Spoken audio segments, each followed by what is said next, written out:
Okay, Emmy fans, admit it. This is the weirdest Emmys in years. We've got this COVID crisis going on, and the campaigning's all different, too. Let's figure it out with the top experts here. We've got Pete Hammond from Deadline Hollywood, and we have Thompson from Indiewire. And unfortunately, Tim Gray from Variety is having some connection issues, but he'll join us when we gather next time.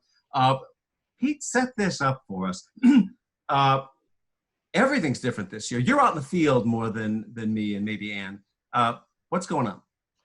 Well, actually, I haven't been out in the field much at all, but yes. So the field is where we are right now in our computers and our Zoom zone.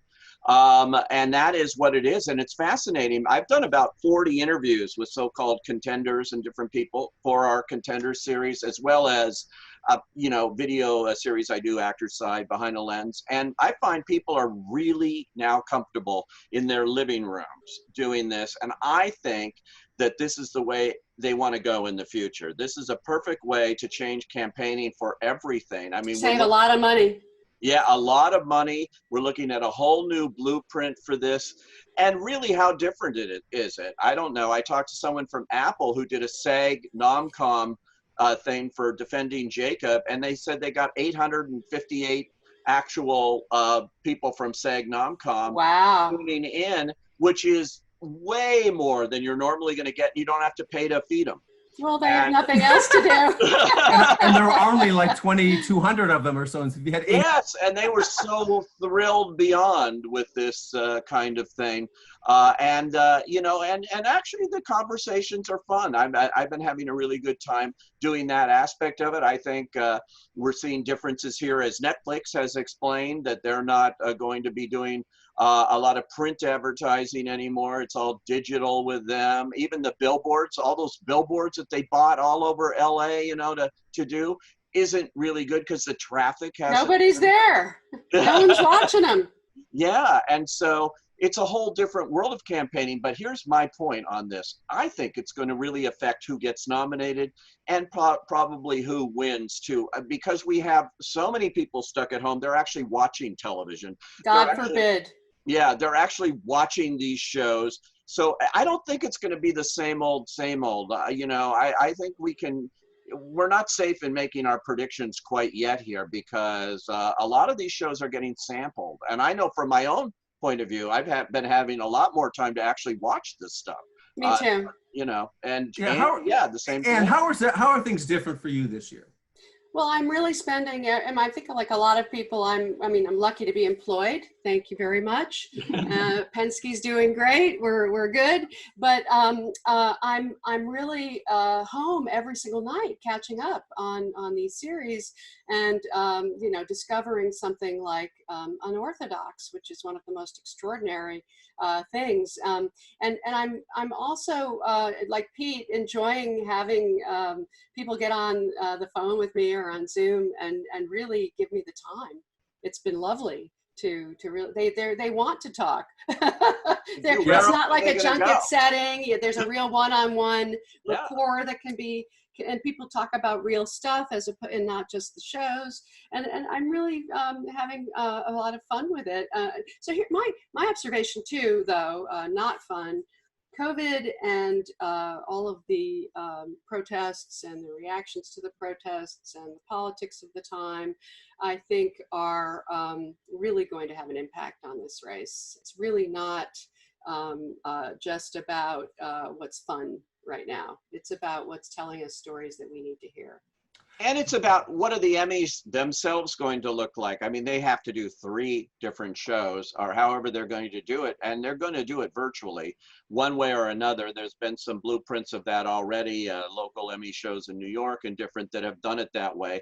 They're going to have to figure out a way, and we had Don Mischer, who produced the Emmys last year. Actually, he did a guest column for us on Deadline, where he did sort of lay out different kinds of ways they could do an Emmy show, but I'm not even sure that'll happen. I think they may have to stick with this whole kind of Zoom universe here in producing the Emmys, like we've seen on a lot of specials that have been done, a lot of this television that's come out of. Well, that's what I heard, Pete, is that they are using the American Idol remotes when they went live. They're using the NFL draft. ESPN, ABC's producing the show, the Emmys this year. So, and that they're learning from all those experiences for the last few months to figure out the Emmys.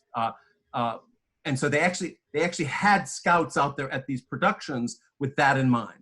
It could be a boon for the Emmys, which had their all-time lowest ratings last year.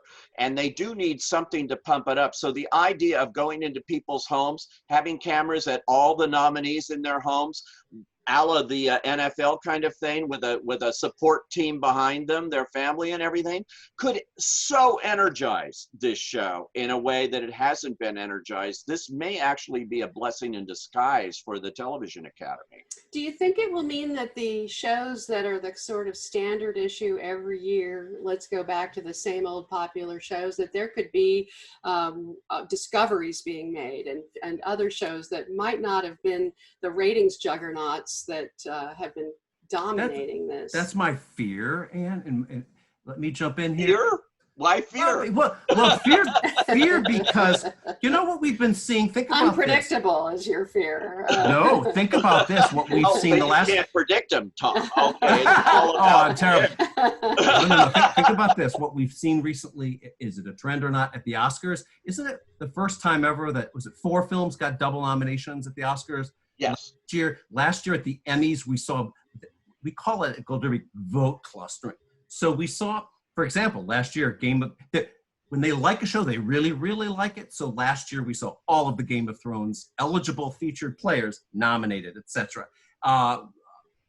So the question is without, this is the big change on the campaign side this year, no DVDs. So, you can't get out early in January, February, etc. with putting that in front of, for the first time ever, the absence. So now they have to discover it on their own TV. They have to,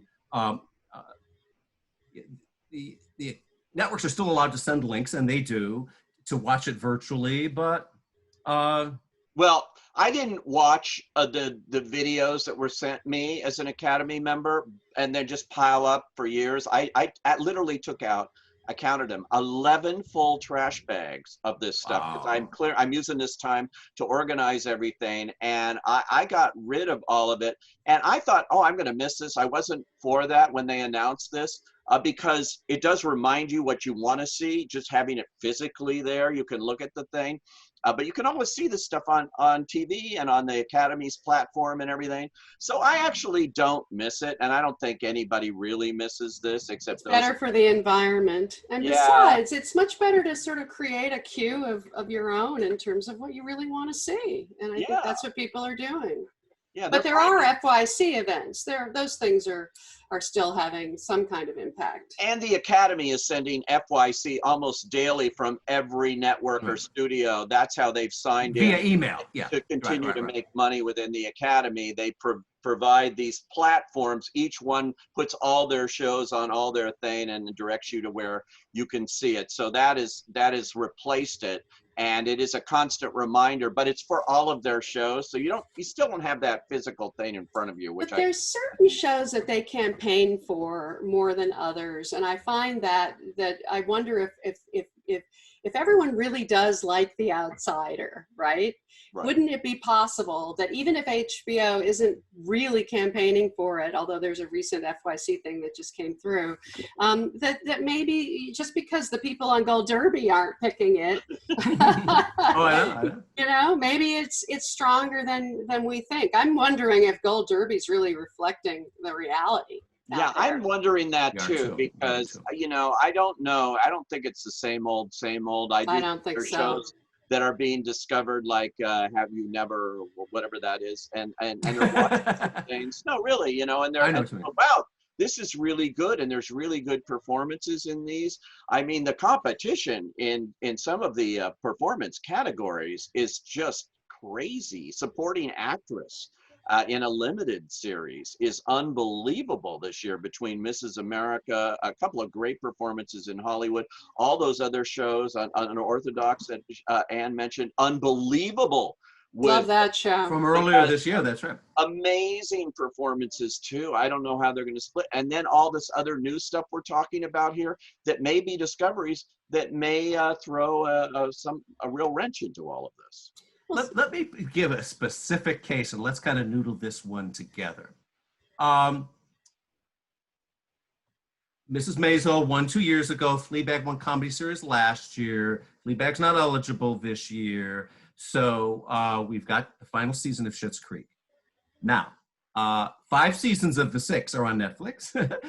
And Emmy voters may not, we all kind of joke about this as experts that did they watch things on the Pop channel, like going back to Breaking Bad? It broke through at the Emmys after it was on Netflix, and then they were giving it major Emmy love. So what about Schitt's Creek though? So here's a small, from Pop Channel, smaller contender, was nominated for a series and some acting awards last year. Now, Eugene Levy and Catherine O'Hara though are super strong, I think. Yeah. Right. I think the actors are. All of them, yeah. And I think they're watching it on Netflix. They've discovered it there. It doesn't matter that it's on Pop.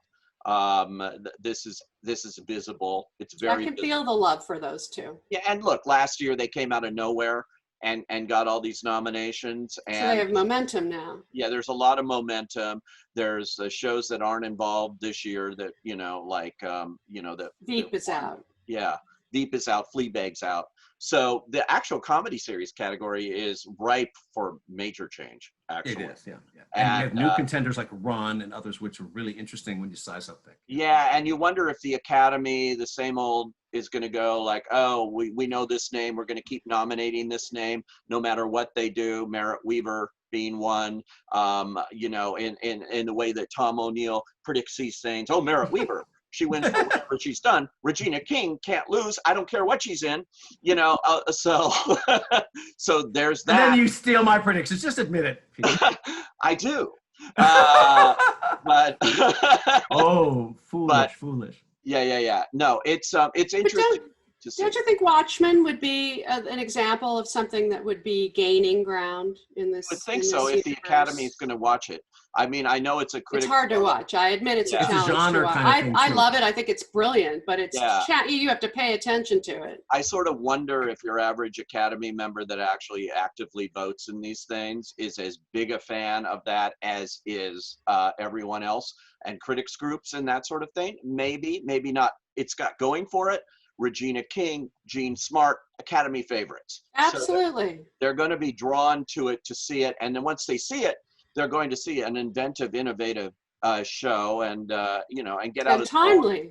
Yeah, and very timely, and all of this stuff that Ann was talking about earlier, the times, I think are really going to affect the kind of psychology of voting going on right now. All right, so let's bring up something like Succession, which would have been considered the front runner a couple of months ago. Everybody was let's remember that they moved Watchmen to limited series, right, Pete? Am I right? Yeah. Yeah. Yes, it is limited. So it was, I think, people like me thought it was early, it was going to be drama series. So what's interesting about Succession then, and pick this up with what back to the drama, yeah. Back to drama, but this surge through COVID of Ozark. Boy, I mean, it's on fire everywhere. So even on Indiewire, Ozark, if you write about it, it's huge. Yeah, and Jason Bateman said, I asked him about this in an interview, and he goes, well, we were just kind of fortunate by this pandemic. And he didn't want to say, I know it's a world pandemic, but we're sort of benefiting from it because people are stuck with nothing to watch except The Wall. And he thinks that increased that, and Ozark suddenly became a water cooler show without having the water Absolutely cooler correct. To Yep. And so that is one that's very high up there and very strong in the world here, along with Succession. But Succession. Back to Succession. This is what we think is so interesting. Nobody seemed to care about it the first season, and then my gosh, second season it reminds you of Fleabag, doesn't it? Nobody at the Emmys cared first season, but the second and the last season, wow, the surge! What's going on? And they catch up. They just catch up. Yeah, they see it. They suddenly hear about it. Shows like The Good Place can sneak up, and suddenly be something that Academy members are following the critics' lead in some cases here, and that's a very strong case for that.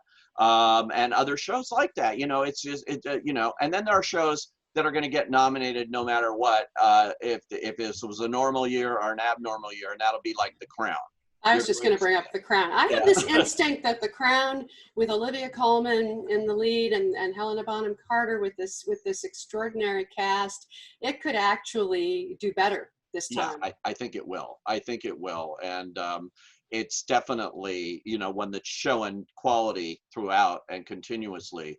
And this cast is just to die for. But also the writing, what Peter Morgan does with this, the extraordinary, each individual handcrafted episode with a different story and a different focus. What he does is extraordinary. Yeah. I think he's got to be rewarded this time. And in your own personal experience as a TV viewer, what have you really discovered, enjoyed, dug in, binge, loved during the whole COVID period? Well, I would say that I already brought up Unorthodox. That was an extraordinary one.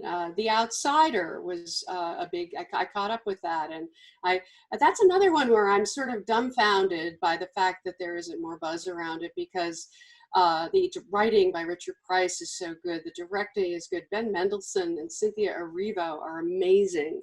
And I just have to think that that's going to rise up at some point and be understood as a high quality show. Is it Stephen King? Is it genre? Yeah, but that's not what I'm responding to. I'm responding to the quality of it. I want to talk about, speaking of that, we have some new players. You know, new streaming services that have come in and are doing campaigns, particularly Apple. Yeah. Really the new, if you'll excuse the expression, Harvey Weinstein, and move it to television, they are really banking on awards to put them in a literally league. Banking, because Yeah. they're spending money. They're spending money. But it's and they're the calling only, them. Every time they win something, they want you to know. They think it's extraordinary. Even the daytime Emmys, they're going like, "Look what we did," and you know. But we love that, Pete. We love people who love awards. That's why. Right. Yeah. Well, So that's our business at the moment. More But than our Morning business, Show, we just love awards. Morning Show was actually good. I damn it, and collect these things. That's how much I love.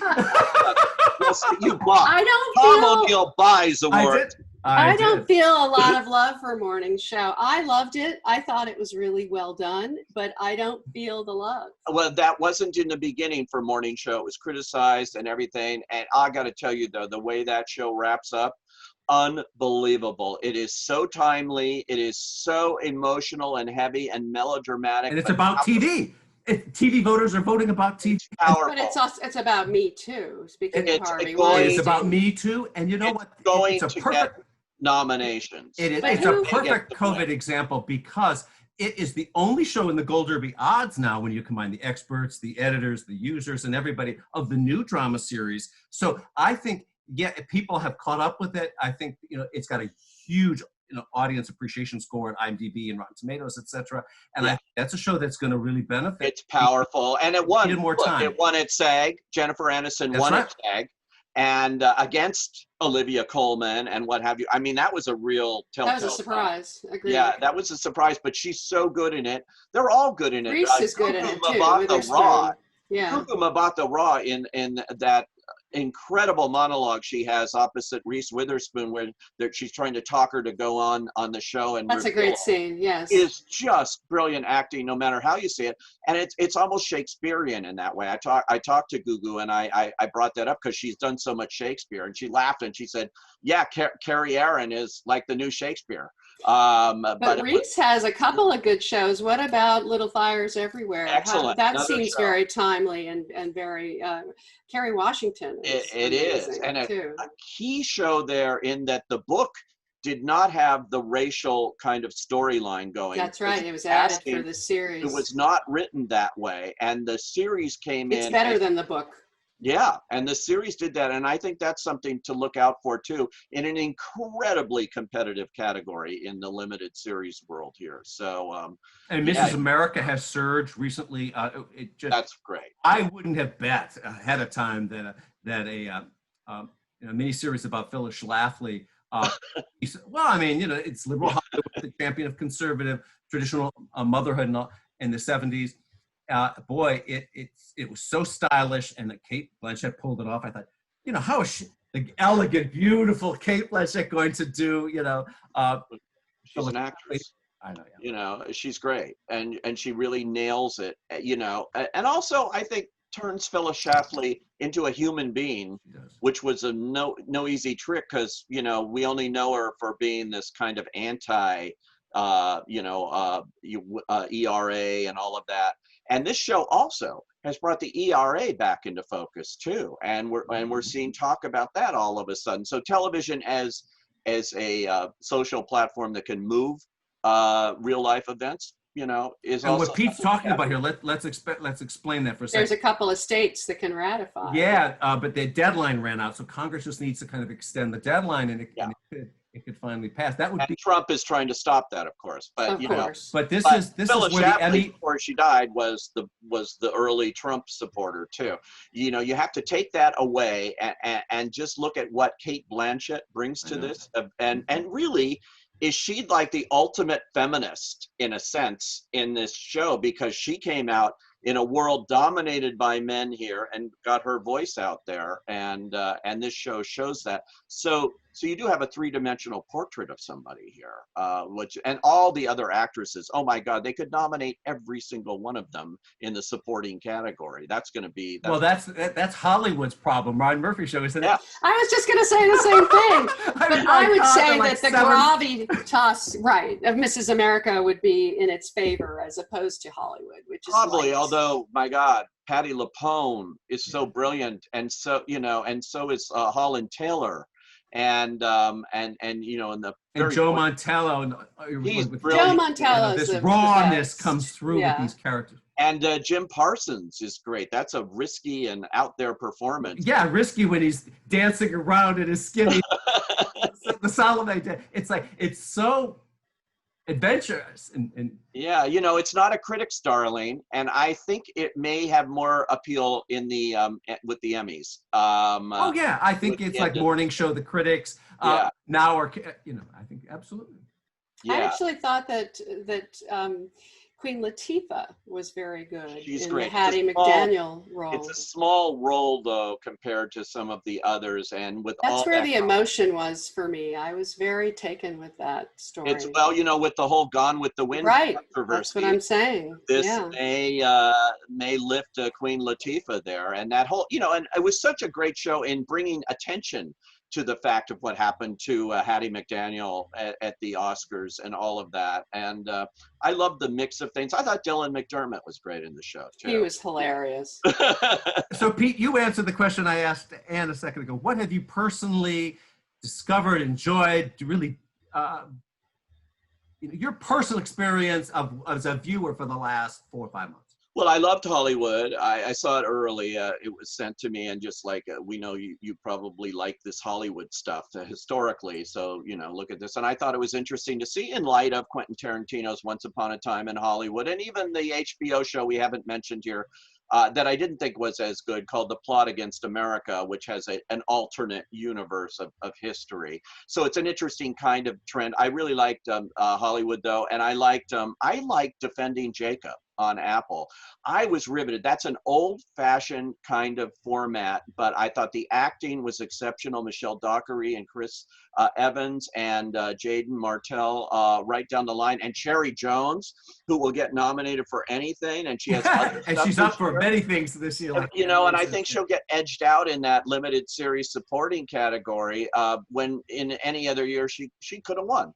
I mean, it's a great performance. And I thought it was just like it had me in its grip, for that kind of style of show. And I love Mrs. America. I love Little Fires Everywhere. I've really gotten into a lot of the television this year that I hadn't previously. Do you know what I had not, I'm ashamed even to say this, but I had not seen all of Schitt's Creek. So during this thing, I had seen episodes and whatever season, but I during this COVID thing, I said, all right, I'm going right back on Netflix and go through every single episode, and I had a whole new appreciation for the show. I went, wow. Yeah, it's amazing. It's it's such a funny show, but they're so they're just so brilliant. They can do anything almost and make it watchable. But that show is good. I'm sorry it's going bye-bye, but I wonder about One Day at a Time, which has never gotten the love here, you know, and they're really pushing it again through Pop TV now for this 4th season. And it's saying a lot of stuff now that may have more resonance going forward for voters too, especially in the comedy category, which is really up in the air. Like I said before, you know, I don't know which way you can go, but Rita Moreno, I'm just surprised she hasn't gotten a lot of Emmy love for that performance in a comedy, because she's a standout for me. The show I would love to see come back is Homeland, which had a very strong finale. Final year. And Claire Danes really knocked it out of the park. And the finale was extraordinary. How do you take this series that has been so good for so many years and tie up all those threads in a satisfying way where you have the two protagonists at odds? So Saul was taken care of finally. Yeah. Oh, yes. Yes. And speaking of Saul, Better Call Saul.